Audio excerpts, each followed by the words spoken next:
a binder check that day. I've got a paper that explains all of that I'll give to you here in just a minute. But we'll go ahead through some review problems together. Now, if you want to turn this stuff into your cheat sheet, you can. It's a test, so you can do a full page, one-sided. That's up to you. Like I always say on review days, we go through a lot. It may not be everything that you need, though. So if you want to do that, I would still add to it just a little bit. Okie doke. We'll kind of go in order like we usually do. And 7-1 and 7-2, if you'll remember, I kind of combined those sections. And so this is how it should look in your notes also. 7-1 / 7-2. And it was all about graphing. We're just going to do one of these together right now.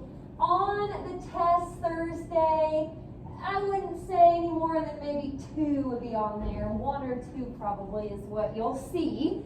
But the way we did this was we graphed by making a table. And that's what we'll do for number 1. Graph this function by making a table. And the function is f of x equals 2 times 2 to the x. Make sure you know that that doesn't turn into 4 to the x. It kind of looks like it should, but actually the exponent would have to come before the multiplication. So leave that just the way it is. And I'm going to come over here to my table. Mine's kind of big. Yours may not need to be that big.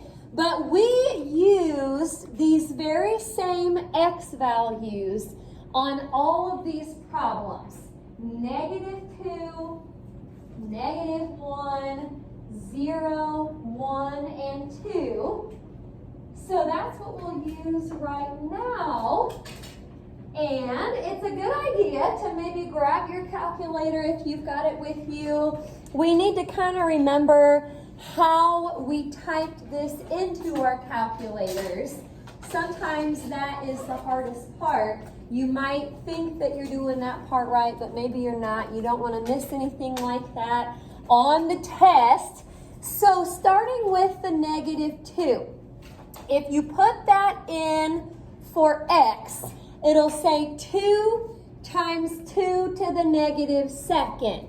On your calculator, you might be able to just type it in exactly like this.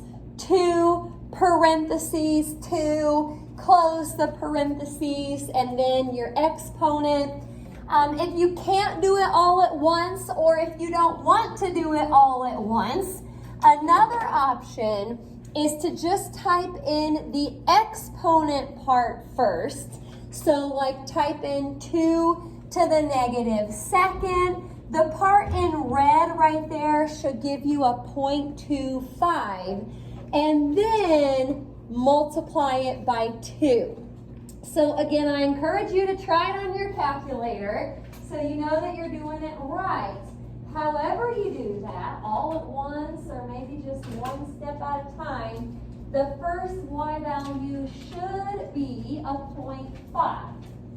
Okie dokie. Question. Okay, so okie doke. Let's go back to how you typed it in. Try it again. I want to maybe just see what happens. Okay, it's there. The calculators are kind of picky sometimes. Instead of using that as our negative, hit that right arrow, or not right, sorry, left arrow a couple times. Okay, instead of that, hit that down there for the negative, and then, yeah, it's just picky about some things. Okie dokie. Anybody else? You let me know. I'll see if I can fix it for you.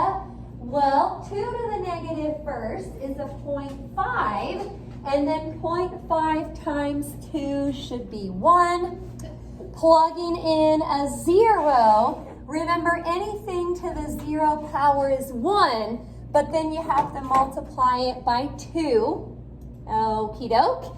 Plugging in a 1, 2 to the first is 2. 2 times 2 should be 4.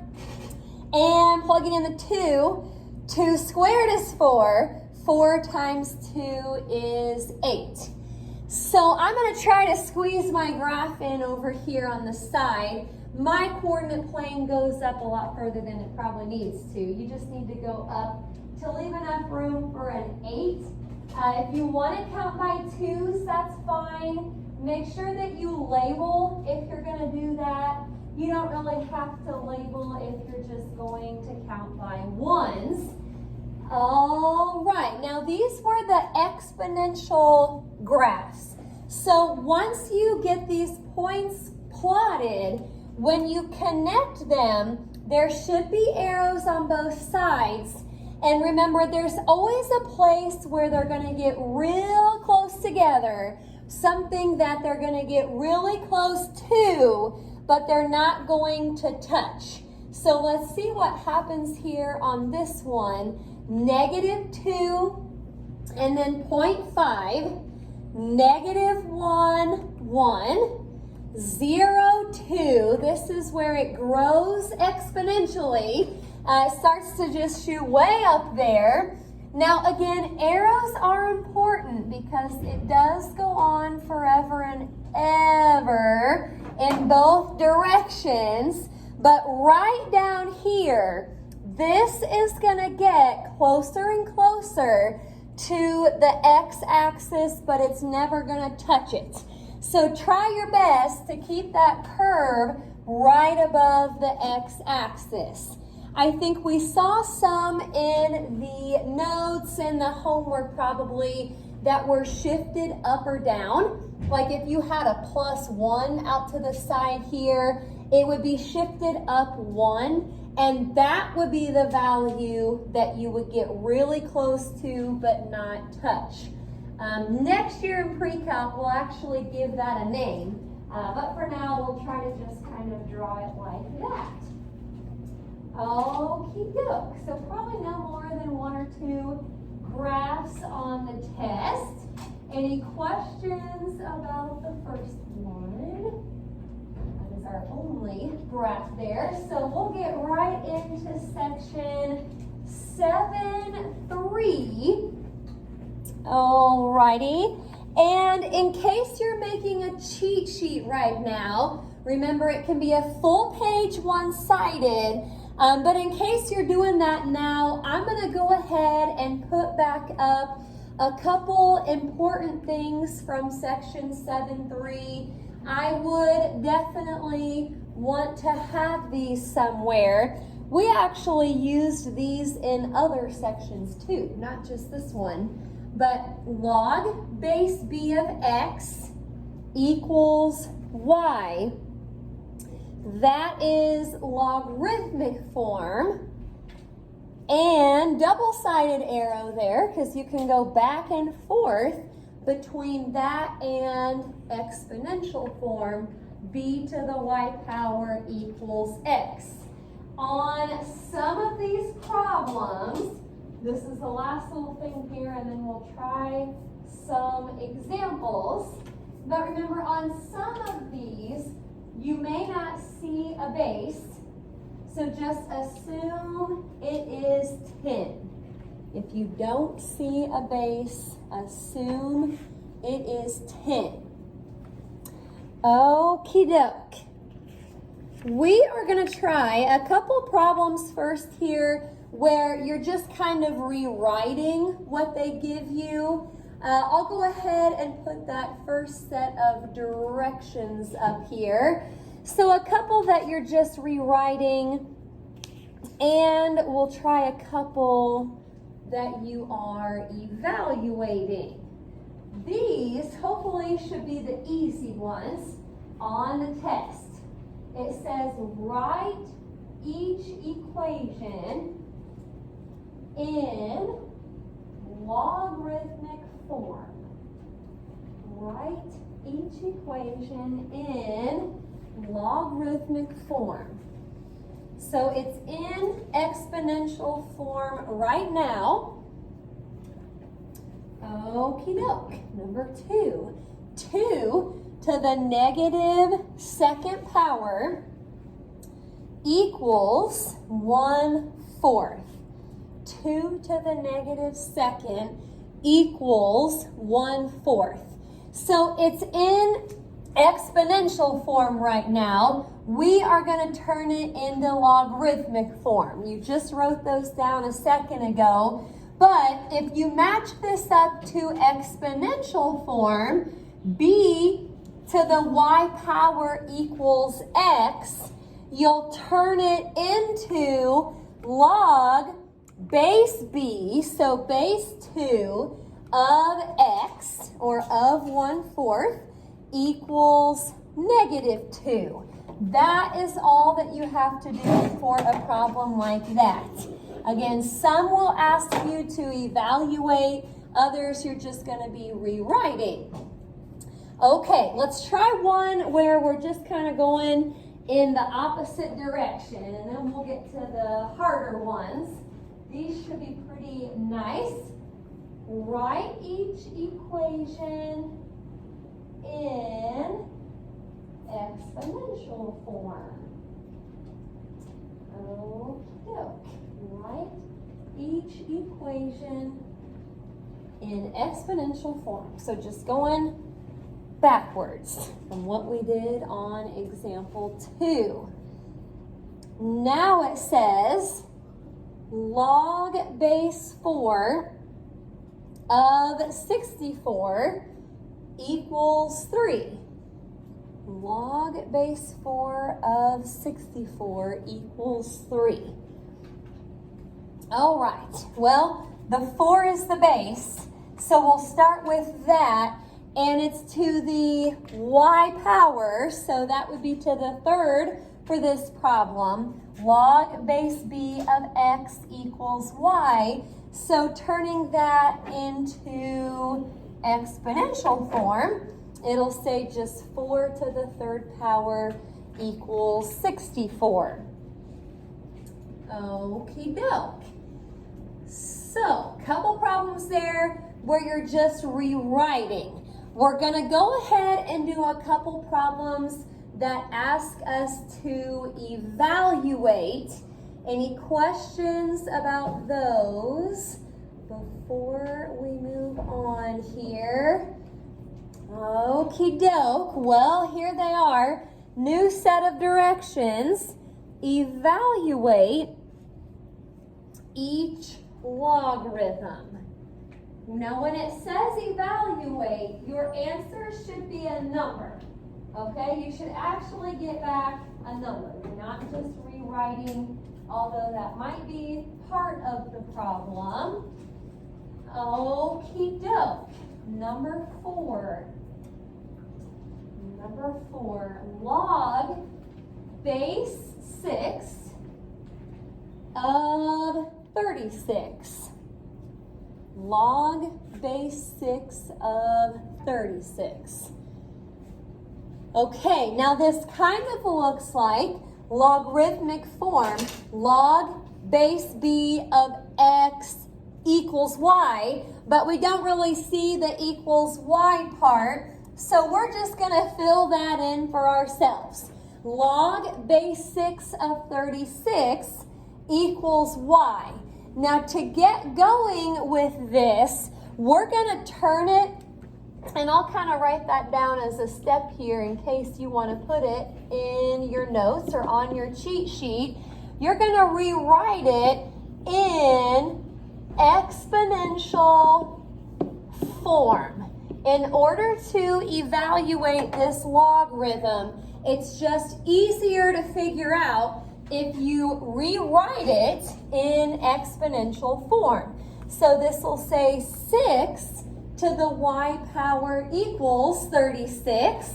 Now at this point, it's in exponential form, and what should y equal? 6 to what power is 36? 2. So there you go, y equals 2. Now, we did have some where you had to maybe think a little bit harder Oh, how darn the luck. I don't need that. Okay. Number 5 might take a little more thought. We've got log base 8 of 2. Again, you have to evaluate this, so you should get down to just a number as your answer. Okay, I'm going to go ahead and set it equal to y like I did on number 4. Now it says 8 to the y power equals 2. You don't want to get in a hurry on these because if you see the 2 and the 8, you might be thinking 2 cubed is 8, but actually when you put it in the right order, the power is with the 8. You don't want to say y is 3 because 8 to the 3rd power is not 3. Okay, now that is still a good thought though. I know 2 to the 3rd power is 8. So I'm going to kind of do the opposite of that real quick. 2 cubed is 8. So we can also say, this is like my thought bubble over here. We can also say that the cube root of 8 is 2. Now we have to translate this cube root into a power. Do you remember what power is the same as a cube root? Go ahead. 1/3, yeah, 1/3. So that's going to be our exponent, 1/3. Remember, a square root was the same as a 1/2 power. Cube root was a 1/3. I don't know if you'll ever need a 4th root, but that would be a 1/4, and so on. Okie doke. Again, some of those are pretty easy to figure out. Others you may have to think a little bit. Any questions about that? That was a pretty good mix of problems from 7-3. I'm going to go ahead and switch over to 7-4. Now, like I mentioned earlier, we may not be going over every little thing here, so still look back at your notes for some other stuff. This was the section that we learned the properties in. So in case you're making your cheat sheet right now, I'm going to go ahead and put those properties back up here. They are in your notes, so if you're not doing a cheat sheet right now, you may not have to re-copy them. But the product property, remember product property went with the plus sign. Log base b of x plus log base b of y equals log base b of x times y. Okie doke. Quotient property. Product went with a plus. Quotient goes with a minus.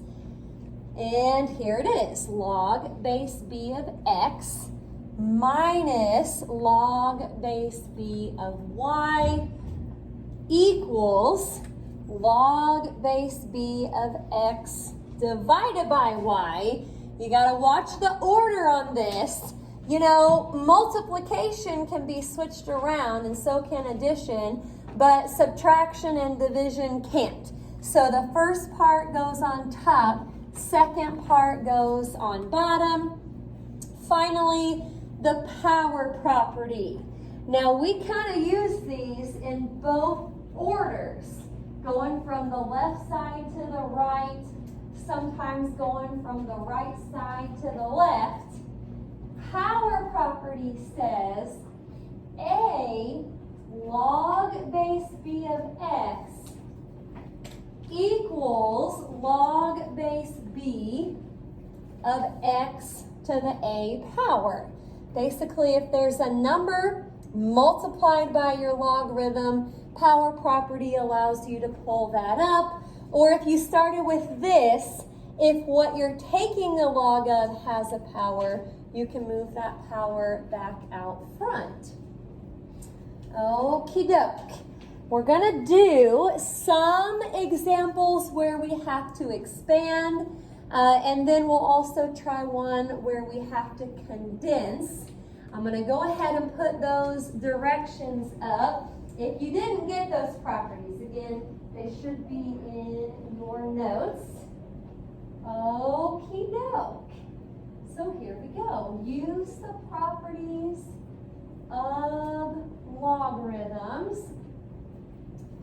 to expand. Use the properties of logarithms to expand.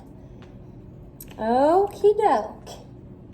This is number 6, and it's got log of 10 divided by x.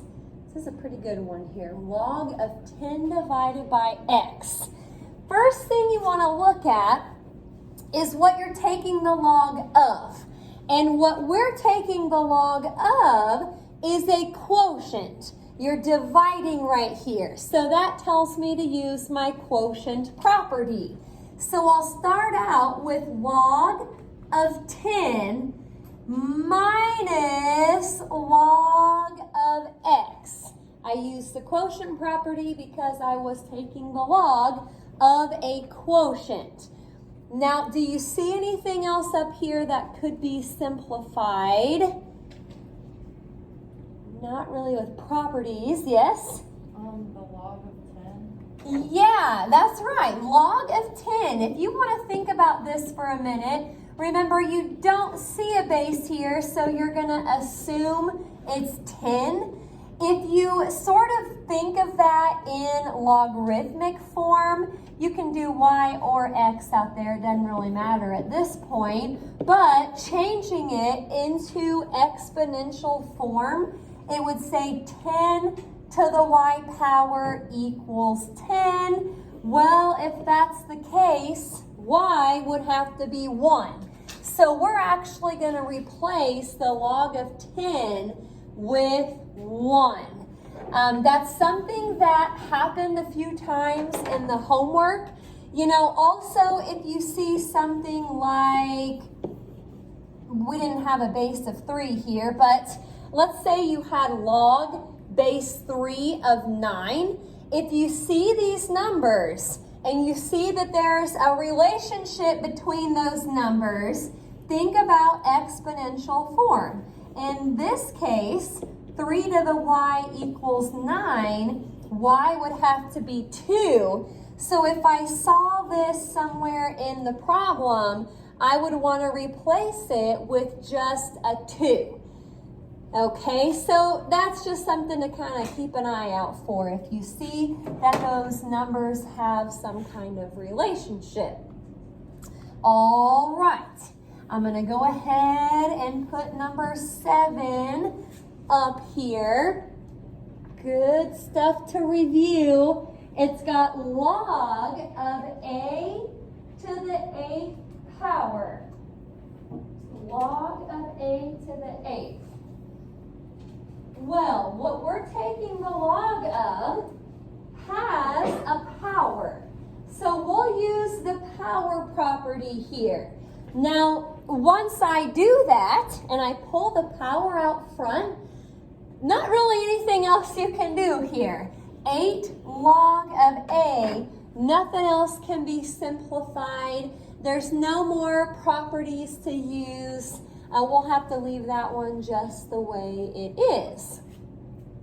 Okie doke. Last one of the expanding problems right here, number 8, and then we'll get to some where we have to condense.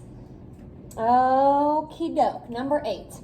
Log, I didn't really do that on purpose. Log base 3 of 9, that was what I just wrote out earlier. But log base 3 of 9 times x minus 4 to the 7. This is a really good one to review. You see the power. Now the difference here is in number 7, the whole thing that you were taking the log of was to a power. That's not really the case down here with number 8. This quantity is to the 7th power, but the 9 is not. So I might use the power property here in just a minute, but I probably want to start with the product property.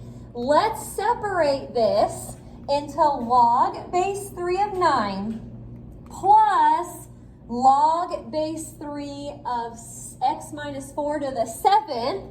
So this, again, I didn't mean to do that. That was just a coincidence there. I already told you what log base 3 of 9 turns into. That's just a 2.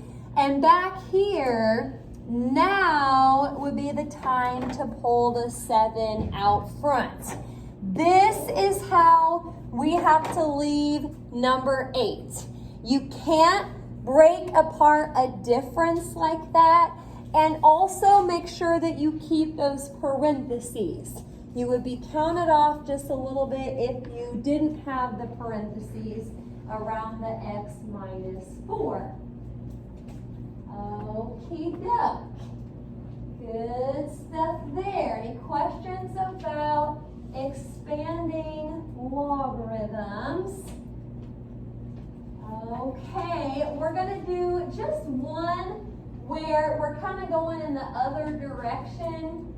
Instead of trying to expand for the next problem, we're going to write it as a single logarithm.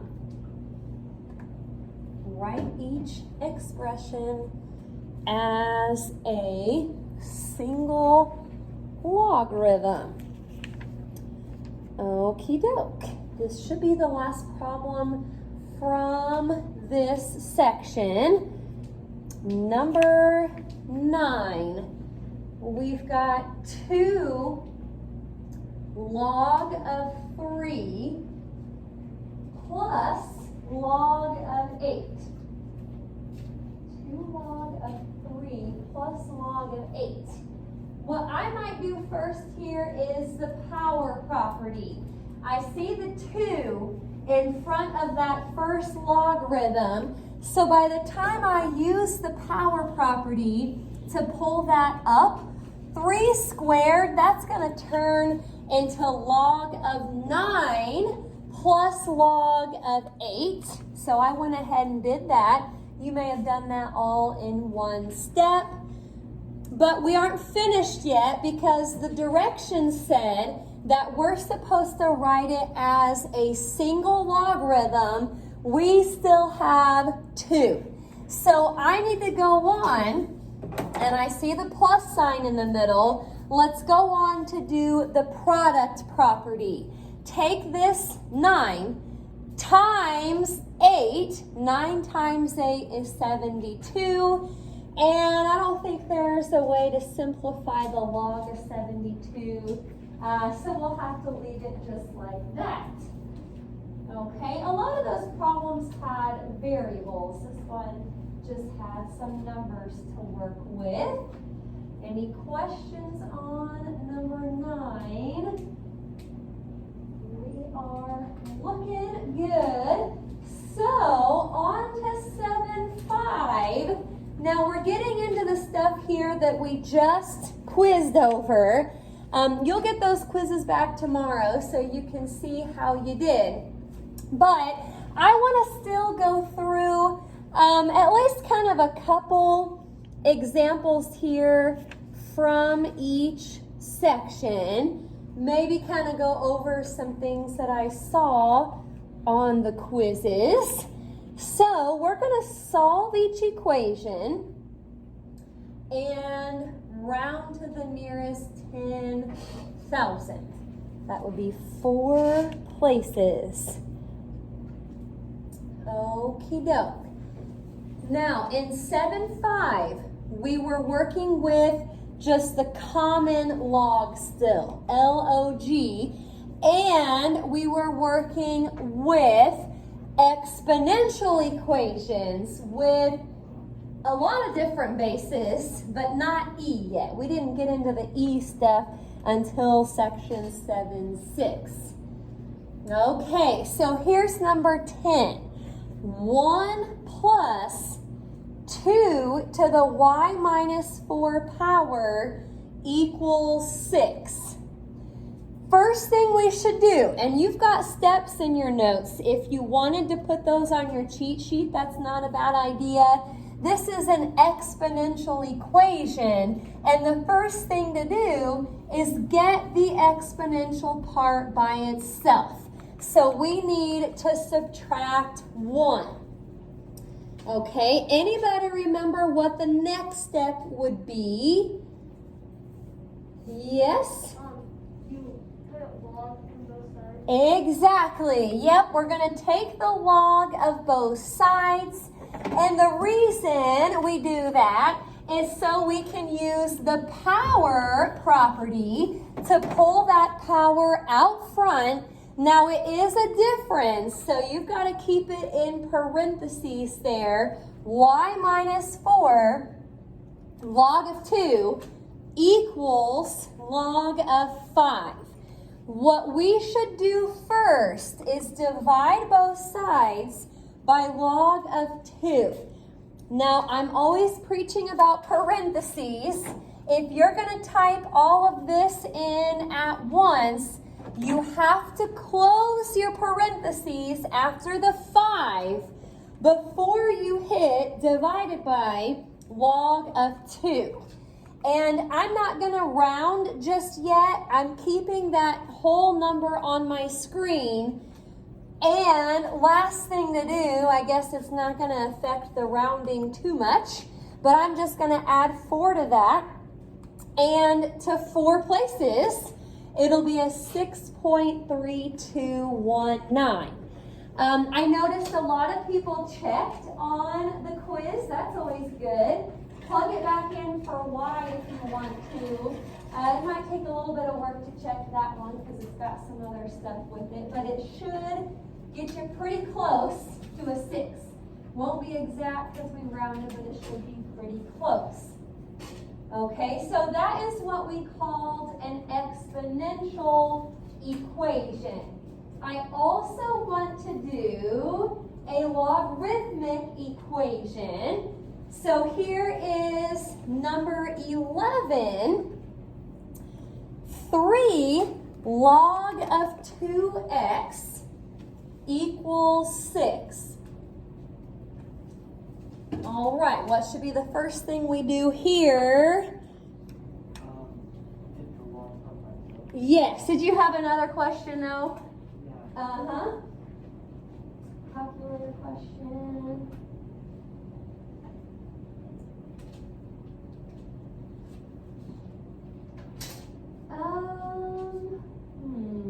We may go ahead and do the 6 log part again for me and see what that gives you.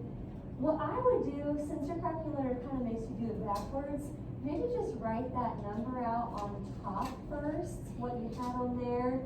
Then, and you can leave however many decimal places you want. It's okay if you have to round earlier. Yep. And then log of 2.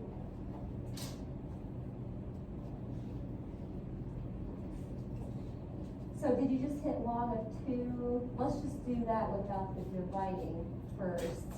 What does log of 2 give you? Okay, so let's put that down. Yeah, so now just take that number divided by that number.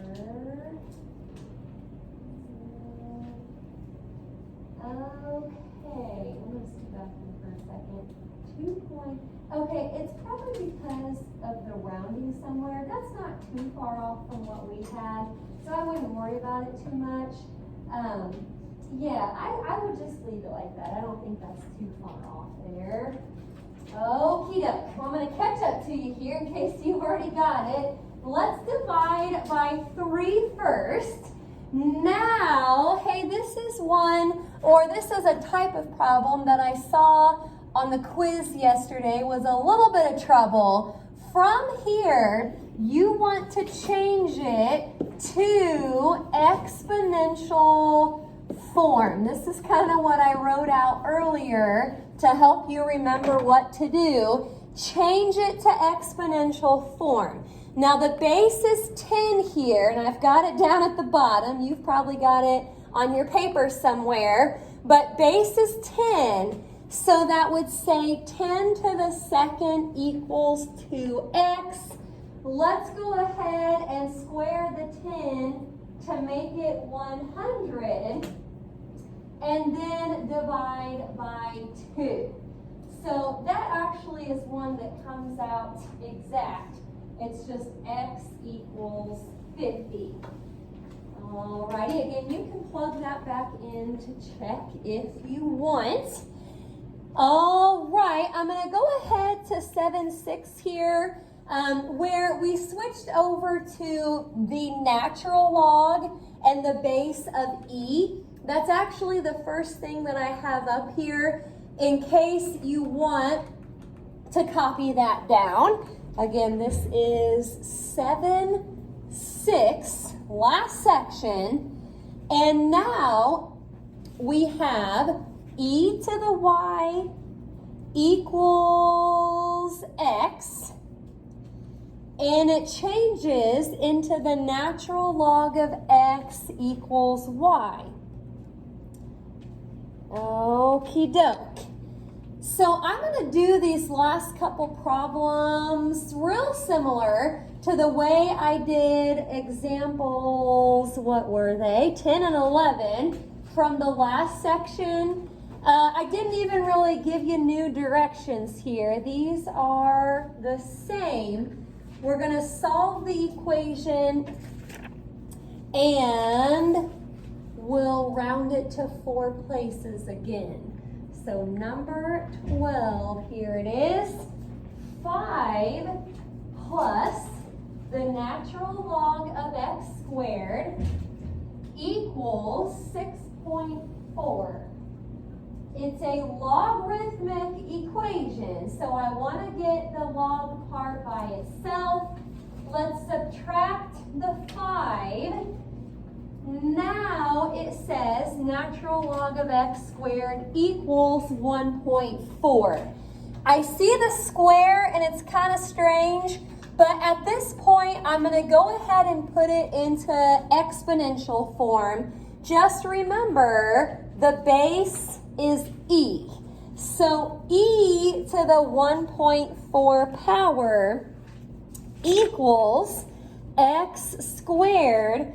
I'm going to go ahead and type in e to the 1.4 to see what that gives me. It's like a 4.055199 blah, blah, blah, but I still have to square root both sides. So don't forget the plus or minus, and if you can put the A and S thing in there, that's great. If not, it's okay too. It should give you something close to a 2.0138, but we want to keep the plus or minus there. So couple solutions anytime you have to square root both sides. Okie doke. I'll go ahead and finish with an exponential equation that has a base of e. Any questions about number 12 first? Lots of equations here. Well, this will be it then. Number 13, I've got e to the x over 2 power, and it equals 7. E to the x over 2 equals 7. You already have the exponential part by itself. Let's go ahead and we're not just taking the log of both sides. We're taking the natural log of both sides.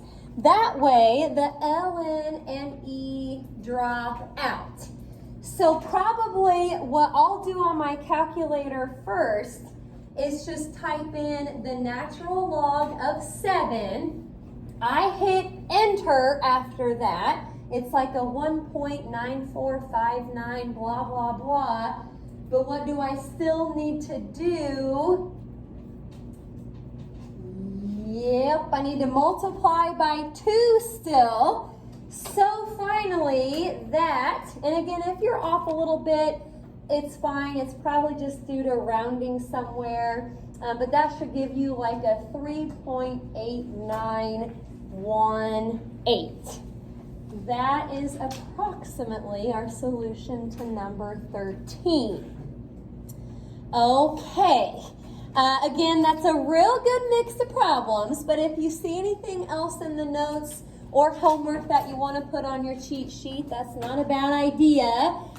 There is a review assignment for this chapter. I know we don't have a whole lot of time left today,